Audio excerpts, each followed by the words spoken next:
Welcome to Focused on Forward. The purpose of this podcast is to focus on recovery from life situations, be it a disease, chronic or acute, perhaps the loss of someone so dear to you in death, or a change of life patterns that has affected you so profoundly that you have no choice but to find your new normal and become focused on moving forward. Each episode is designed to show the positivity that people bring to each and every one of their stories, the successes they've had, ways that they have become so definitively focused on moving forward. We look forward to sharing their stories, and we hope that they inspire you just as much as they have inspired us. Thanks for listening, and enjoy the show. Hello, and welcome to Focused on Forward. Today we have the pleasure of being joined by Susan Hannifin MacNab. Why that's so important is that Susan has a powerful backstory of how she had to learn to deal with grief, how she herself had to become focused on moving forward in her life, but not just for herself. She's also the mother of a young man who was only 5 years old at the time when he lost his father. Susan then became an author and wrote a book called the A to Z Healing Toolbox, which is important, and we'll talk about that in a few minutes, and why it has won 5 separate awards because of being such a powerful and practical toolbox for us to use when dealing with our grief. So Susan, thank you so much for being on Focused on Forward today. Thank you for having me. I really appreciate being here. Yeah, I'm excited, not just to hear your story, and so that our audience can listen and understand why you have been invited to the show, but also the power of your story and what you're doing now for work, and why we wrote I was not a part of the book writing process, why you wrote the book, and why it's so important for people to check it out. I'm excited for all these things. So if you would please include us in your story of grief and how you overcame your grief and moved forward. Okay. Well, I'll start from the beginning, which is I grew up here in San Diego, which is where I am now. And I was a teacher. I studied education, so elementary education.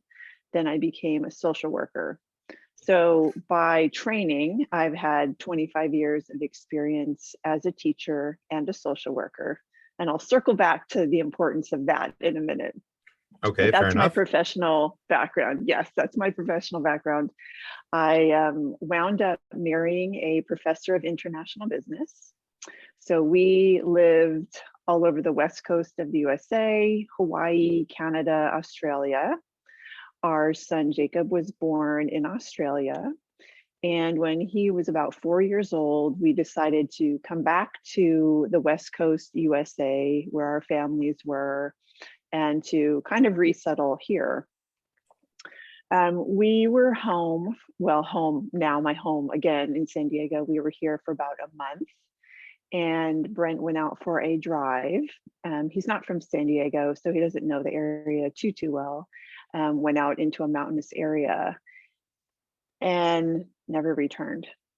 So Brent was missing for 2 weeks. We hired a private investigator. We filed a missing person report. And 2 weeks later, I got a knock at the door from the medical examiner saying that they found the wreckage of the car and recovered his body. That was on our wedding anniversary. Oh my. And the next day, and to make it perfectly awful, again, the next day was my birthday. Oh boy. So we had been home a month, and I was left with a 5-year-old at that time. Crazy grief, crazy trauma from the 2 weeks of missing in action. And we had just moved back, so I did not have a job. I didn't have a community here. It was really my ground zero. Where do you go from there? So that is the background of the story. And then everything else was moving forward. I love the name of your podcast, right? Focused on thank Forward. You. All right. So that's a lot to overcome in just a short period of time. You said you've been back a month. You're trying to reestablish yourself in your home community. And then this happens. So once this happens, you talked about you had to then decide to start moving forward. How did you begin to move forward past that? Well, for a long time, I didn't want to. I talk in the book about the bottomless pit that I felt I was in. Picture a well, the darkest, deepest well that you could ever imagine, and I felt like I was sitting at the bottom of that. Um, I felt like I was there forever. In reality, I don't know how long it was before I realized, okay, I have a 5-year-old child here in this well with me. And I don't care so much about myself, but I do care about the child. I did study elementary education. I've got to rally for this child. And then I was a social worker already, and I was used to gathering tools and resources for other people's healing. Hmm. So eventually, just little step by little step, I started social working our lives. Okay. So what was the first tool that you found that was going to help you to kind of dig your way out of that well? Someone asked me that yesterday. Well, what did you do first? And I don't know what I did first. I kind of ran after once I realized I had to survive this and I had to survive this for our son. I ran after every tool, every opportunity, every new person, everything in my local community that could help. The first thing I think was actually therapy, because I'm a social worker. I was comfortable in that role Okay. and I knew I needed that. So that's letter C in the A to Z healing toolbox, which is counseling or therapy. Hmm. Okay. And no, go ahead. No, please continue. Finish. I there were so many people that started coming into my life because I was running after help. And I think that's one thing that we miss, especially in our Western culture, is reaching out for help. And I know that that's something that really helped my son and I. My ability to do that for others then turned inward, and using that ability to ask for help for myself. Okay. So as you began to gather these tools and you began to realize that there was some things needed in your life, did you come across the idea of writing a book right away, or was that something that had to gradually evolve or develop in the background? That is a great question. I had no intention ever of writing a book ever. But what happened was, if you can see on my shelf here, I'm very organized. I've got lots of binders and folders and books that are organized like a teacher would have. Right. And I started collecting resources. Every grief group I went to, every book I came across, every person that gave me information, I started collecting these resources and I put them into a binder. Well, because I love order and structure as an educator, I alphabetized that binder, and A became animals. Okay, animals are helping us heal. Why? And I needed to find out why. So I dug through that. B became breath work. I needed to learn how to heal and breathe again. And letter C, as I mentioned, was counseling. So all of these resources were gathered in a binder. And I brought that binder to an organization called Soaring Spirits International. It's a wonderful global organization, nonprofit for the widowed community. And they offer conferences called Camp Widow. So I took this binder to present it at the Camp Widow conference. And everyone in that room said, "Where did you get this? We need all this information, and you've really got to put this into a book." Wonderful. Okay. So yeah, and I was looking at the Soaring Spirits website, uh, and if you're someone who is dealing with loss of a spouse, a widow or widower, um, please take a look at this website. It's soaringspirits.org. It's a wonderful website that can help you get some information. There's a nice contact us page. There's some programs that you might find helpful, maybe even essential for what you're trying to deal with, what you're going through. And so Yeah, I was highly impressed with that website as I was looking over it this afternoon before our discussion. So I have a couple more questions for you about your personal journey through your experience and how you dealt with this. And I'm hoping that maybe your answers will help highlight the path for someone else. So for you, was there a difference between grief and mourning? And did you go through a mourning period? For me, I think grief and mourning are so intersected, and trauma as well, right? A lot of us who are grieving or mourning the death of a loved one also have trauma embedded in there as well. Yes. So, yes, and I, this book is called A to Z Healing Toolbox, as in this is the way I am in the world now. Healing is not the destination. Tom Zuba, who wrote the foreword to the book, is famous for saying, healing is not the destination, it's the way we are in the world. Right. So I still grieve. I still mourn. My husband is still dead. I will be doing that for the rest of my life, and not as intensely, maybe, as at the beginning. Sure. But our son is now 14 and going to high school next year. That is a whoa. I've been doing this for almost 9 years now, and that kind of hits me still. So there is that continued grieving and continued healing as well. Yeah. I think that some people have the misconception that after a certain point in time that grieving and mourning has to stop, that you just kind of outgrow it, and that it's something that you do for a short period of time and then you move on. I don't think that's a fair assessment. I am so glad you said that, because in our culture specifically, we give each other 365 days to be done with your grief. And then you maybe get 2 weeks of work off, right? To feel better. Well, that is not the case. People come to Camp Widow, soaringspirits.org, right? The website you mentioned.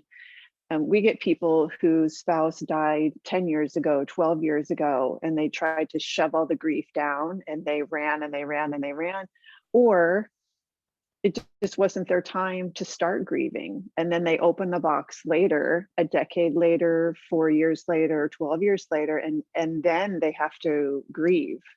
So there's no linear path to grieving. If I've learned anything on this journey, they're all unique journeys for sure. Okay. Yeah. I think about that when you said, you might get 2 weeks off. And that's really kind of a sad state of affairs when someone who has been so, close to you, so integral to your life and what you've established, as part of who and what you are, that, okay, well, you can have 2 weeks off and then come back to work and everything has to be fine. Um, that's not really the way the mind works, unfortunately. Um, Exactly. And there are quite a few people now, including one of my friends, Rachel Cabanas, who speaks to businesses on grief in the workplace, because our mind is altered when we're grieving and or traumatized, and we can't right. think or operate the way that we used to. Right. And I want people to understand that there's a direct correlation between grief and mental health, and the way that those things tie in together.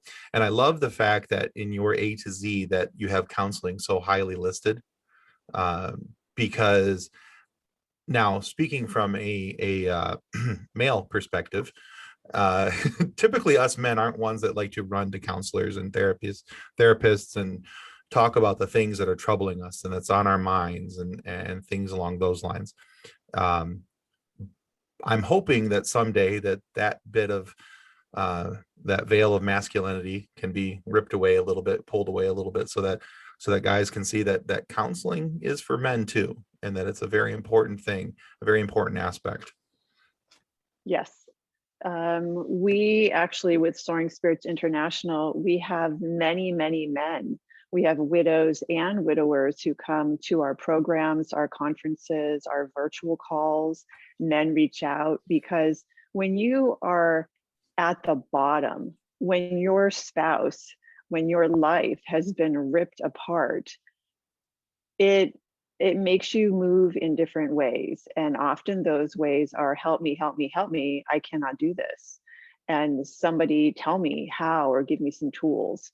So we're seeing more and more men that are able to say, listen, this is this is not okay, and I need assistance. And we actually have a men's group at Camp Widow, so it's only for men. They do lunch and they hang out and they talk about what this is like for them. We'll be right back after a word from our sponsors.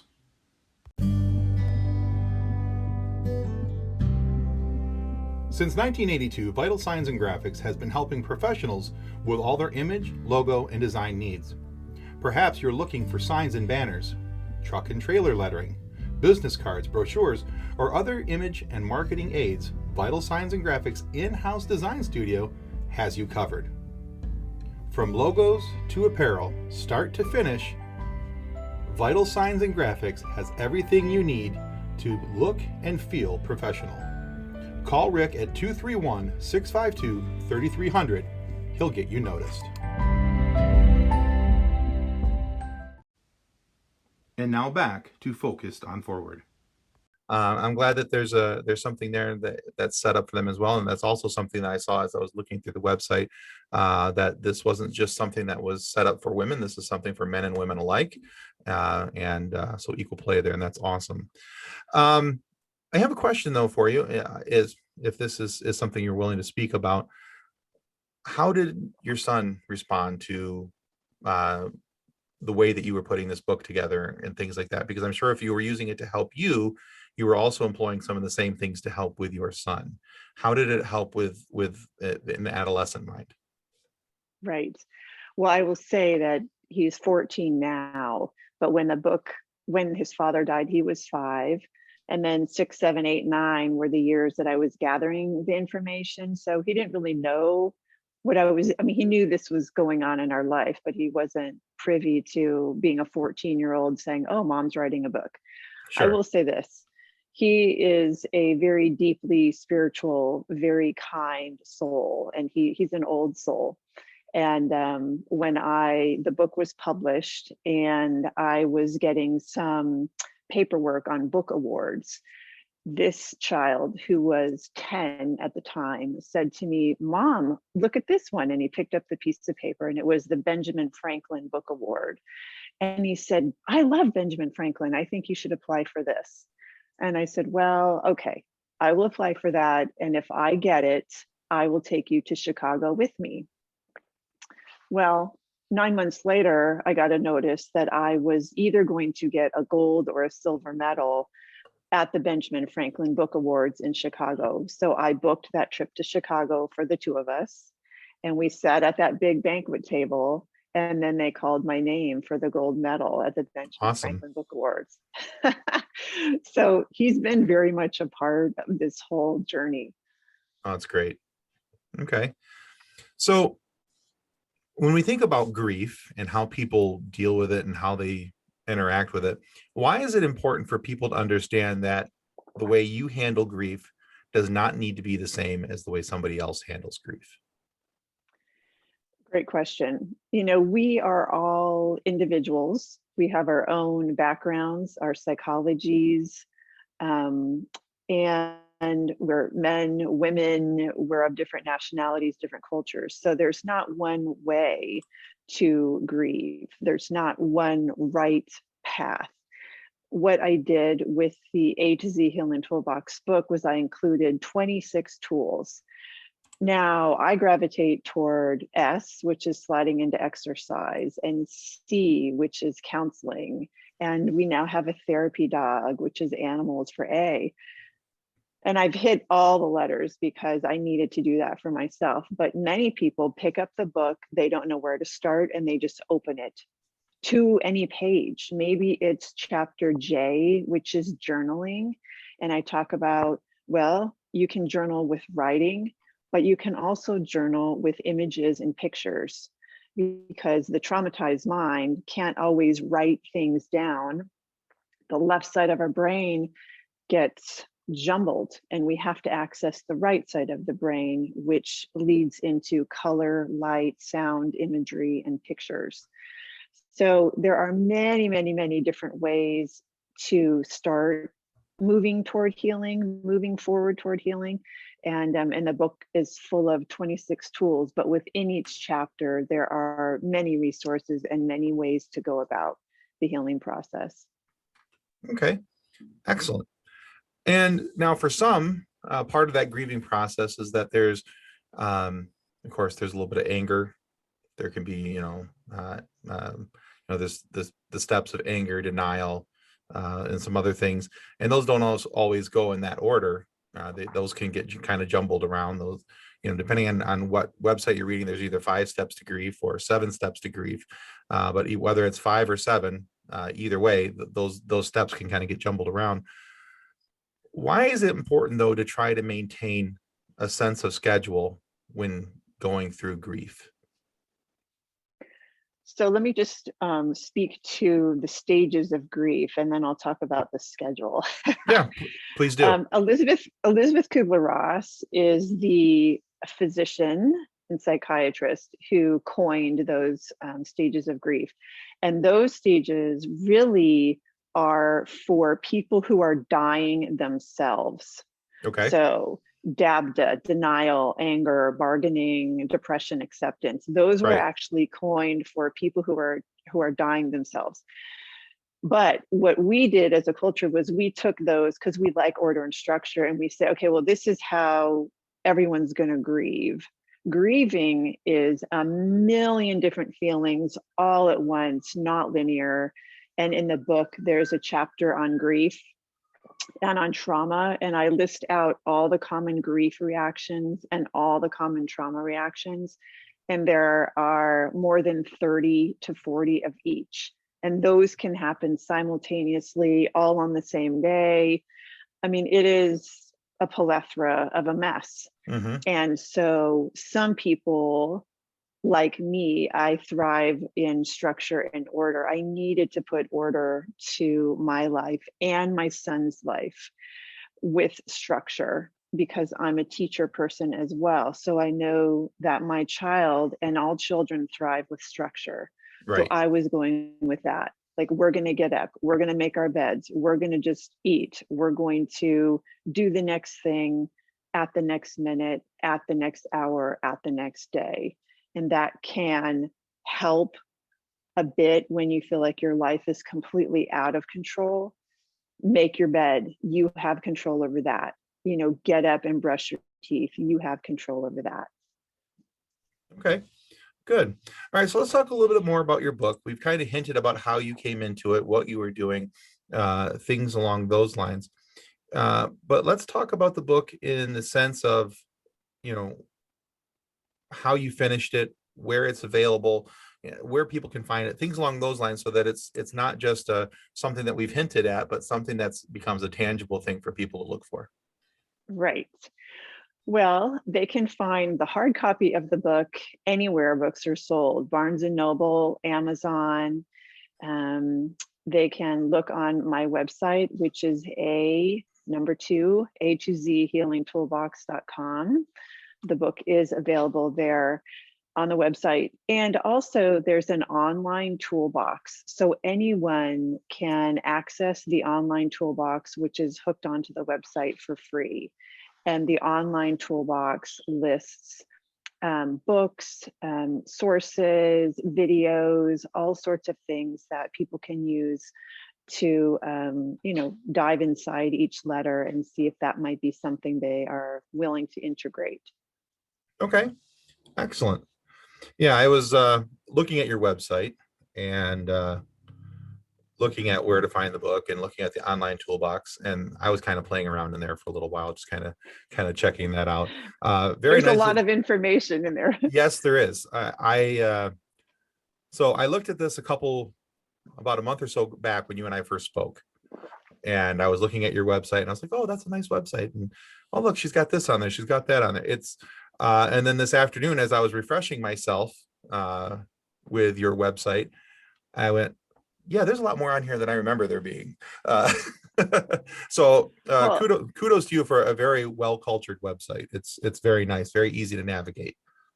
thank you. I wanted to make it easy. I wanted to make the book easy to read. The chapters are, 7 pages long. This is not something for I wanted to write it for people's brains who were grieving and traumatized, and the website as well. It needed to be easy to navigate. And because I'm a social worker, I want people to have resources. I didn't make up all the resources. I want to share them with people. Yeah, I think that's fantastic. Looking at the online toolbox, if you guys do go to her website, again, it's the letter A, the number 2, Z, healingtoolbox.com. If you go to the online toolbox, you can click each one of the letters, the A to Z letters, and there's a lot of really nice, simple, easy to follow information to help you kind of navigate through that letter, see if that's something that will help you with the situation that you're dealing with personally. And I like the fact too that you don't have to go, you can navigate through each of the one of the letters at the bottom of the page. You don't have to go back to the menu and then select a new letter. You can just go right from, Yes. it's a simple thing, but it's a really well thought out thing. And I just wanted to mention that I love websites like this that are very well thought out, very well planned out.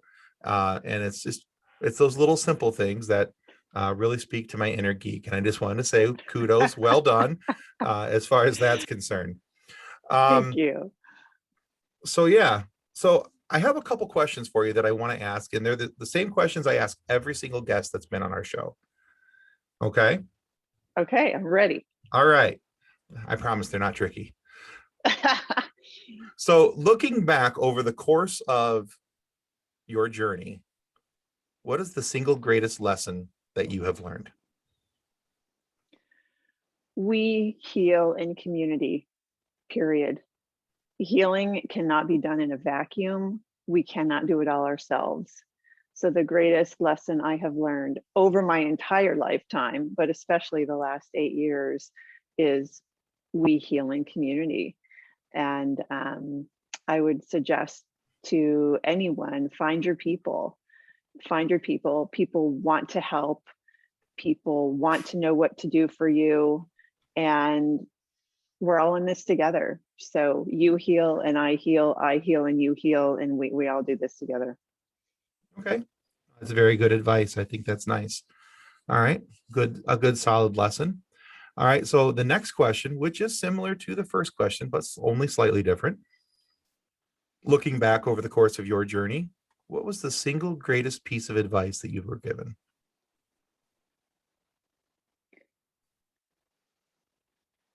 That I am unique and my journey will be unique. And there is no right way to do grief. There is no right way to do life. We are all individual on purpose. And our life will be intersecting with others, but have its own uniqueness to it. And that is something I share with others as well, because it helps people feel better about their grief journey. Like, oh my gosh, you're doing this, but I'm not. But that's okay, because we're different people. Yeah, I think sometimes people get lost in trying to compare traumas, and compare the aspect of the Yes. trauma just like you said, well, you're dealing with this and I'm dealing with something that's similar. It doesn't mean that you have to travel the same path at the same way in the same space. We're each going to get to the end that we need to get to, but it's going to take time, and you're going to travel it in your own way. Yes. I have two friends, Tom Zuba and Nancy Salzman. Tom Zuba wrote Permission to Mourn, A New Way to Do Grief. And Nancy Salzman wrote Radical Survivor. And both of them are living with the death of their spouse and two children. And they both say to me, comparing losses, where that does nothing for us. Each Right. of our losses was the worst. Each Mm-hmm. of ours was the worst. So comparing is something I think we do as a culture, but it does not work with grief. We are all traveling this road together. It's like we need to hold hands and move together, Right. right? Move forward, focus on forward. Absolutely. Yeah. Yeah, absolutely. Employ the buddy system. You're going to need it. Um, Yes. so excellent. And so one more time, please let everyone know that again, the name of your book, your website, and where people can find you on social media. So the name of the book is A2Z Healing Toolbox. The website is A2Z healingtoolbox.com.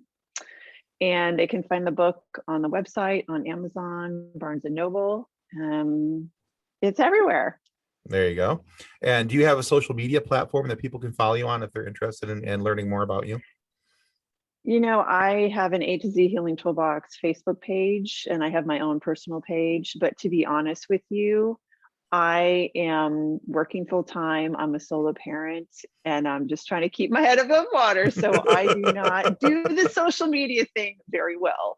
Fair Instagram, enough. the club, all of those things. I just don't have the time or bandwidth right now. So Hey, you know what? Part of moving forward in life is acknowledging your limitations and being able to move forward inside of what you just said, inside of your own bandwidth. If you're not able to acknowledge that, you're going to burn out. yes. And to that point, this is 8, almost 9 years later that I've been solo parenting and working and doing all the things, and something has to give, right? So I look at what I can do and what I Mhm. cannot do. And as you say, just acknowledge, I can't do all the social media. I don't have time. I don't have the bandwidth. I can't do the cooking 7 days a week. So I just hired a meal prep company for a month to just help me out with that. Awesome. And I think that's another lesson learned. Like, I keep asking for help. We have to keep reassessing and asking Mhm. for help along our life journey. Yeah, absolutely. I think that's really wise of you to be able to do that and acknowledge it and be able to take those steps forward. So that is excellent. Well, Susan, I just want to say thank you so much for being on the show today, for talking about your book. It is an amazing website, by the way, as well. Again, I love the simplicity of how your website works. I love that online toolbox. I'm not just saying that. I think it's really cool. I will be sharing this with my wife and looking at it a little bit more later tonight. And I just want to thank you so much for being here, sharing your story, sharing your son's story as well, and how you guys both decided to become focused on forward. Thanks, Tim. So nice to be here. Excellent. All right, guys. Well, that's going to conclude us today for Focused on Forward. Thank you so very much. Well, that concludes another episode of Focused on Forward. To be a guest of Focused on Forward, you can reach us through Twitter at podcastFOF, through our Facebook page named Focused on Forward, or through email focusedonforward@gmail.com. We look forward to hearing each and every one of your stories that has yet to be told. So until then, be safe, be kind, and be loving to one another as you stay focused on forward.